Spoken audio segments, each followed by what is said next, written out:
Hello hello बेटा, हाँ पहुंच गए। हाँ लेकिन क्या एक दिक्कत है रे, मेरा पर्स कोई मार लिया। हाँ एटीएम गया, कार्ड सब गया, अब फोन एक बाकी है देखो। हाँ क्या, हाँ हाँ पोस्टमैन से मिलना। क्यों, वो देता, पैसे देता अकाउंट में निकाल के। हाँ ठीक है, ले अभी मिलते, ले जा तो पोस्ट ऑफिस जा तो।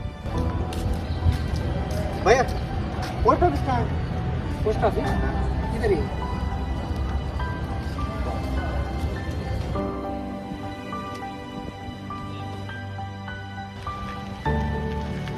पोस्टमैन साहब, नमस्ते, बोलिए। मेरा पर्स गुम गया, पैसे निकाल के दे सकते क्या? आपका आधार कार्ड है क्या सर? हाँ है, हाँ मोबाइल में है। बस सर, बस।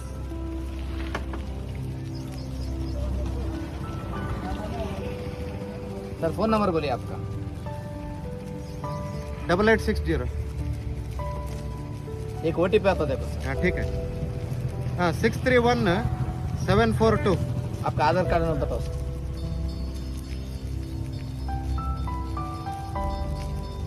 आपको पैसे कितने चाहिए?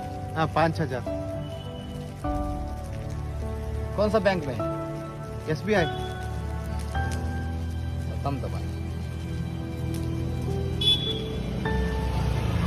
तो मिल जाएगा? मिल जाएगा सर, सिर्फ 2 मिनट।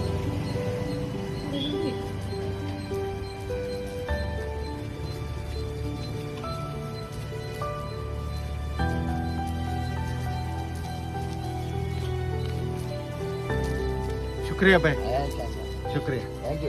तुरंत पैसे चाहिए, पोस्टमैन से मिलिए। बिना एटीएम, सिर्फ आधार नंबर से कहीं भी ले सकते सर।